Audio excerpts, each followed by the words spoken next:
पहले तो हमने नहीं जानते भैया, हम अभी देख रहे हैं।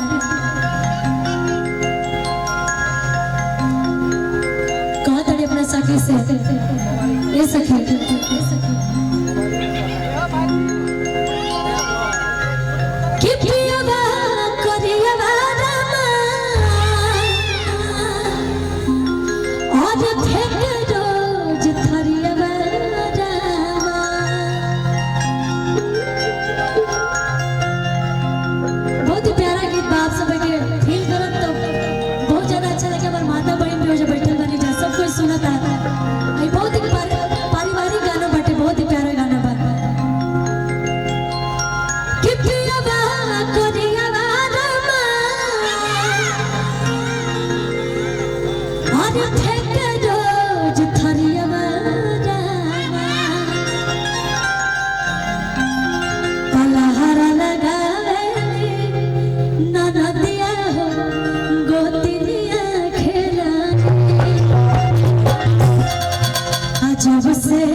चांदी जी के दुख बा जन के हमरा से बताओ तड़ी है ना कि पिया बा कोरिया बा धक्का रोज धरिया बा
लेकिन ऐसे नहीं, थोड़ा झूम के थोड़ा नाच के मानते हैं दर्द है ठीक है, लेकिन यहाँ पे हम लोग परफॉर्मेंस कर रहे हैं तो इस हिसाब से ना चांदी जी जरा उधर जाइए और मैं थोड़ा सा कोशिश करूंगी मुझे आता नहीं है बट फिर भी है ना कि पिया बा करिया बा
अच्छा भैया रुकिएगा, इसमें जितने लोग हैं किसका किसका शादी हो गया है हाथ उठाएंगे। किसका किसका शादी हो गया है वो लोग हाथ उठाएंगे। इतने सारे कैमरे लगे हुए हैं यहाँ पे, आप लोग झूठ बोलिएगा तो कल पूरा यूट्यूब पे देखिएगा, फिर घर जाइएगा तो पता ही है झूठ क्या बोलना। आपका भैया के तू भी आप बतावा उनका इतना शरीर के ऊपर पूरा सकार लेना ना। और आप लोग इतने लोग हैं कोई लोग नहीं बोल रहे, वहाँ हमारी माता बहन भी बैठे हैं बोलेंगे कितना झूठ बोल रहे हैं। लेकिन अब ये बताए कितने लोग का शादी नहीं हुआ है, जरा वो लोग हाथ उठाएंगे। अच्छा आप ये बोले हैं कि कितने लोग का शादी नहीं हुआ है, तो मेरे चाचा लोग भी हाथ उठा रहे हैं कि मेरा भी शादी नहीं हुआ है। बताओ भाई कोई बात इधर हमारे रोहित जी है तबला पर, वो भी कुंवारे हैं बेचारे भी। अच्छा हम बोले किसका किसका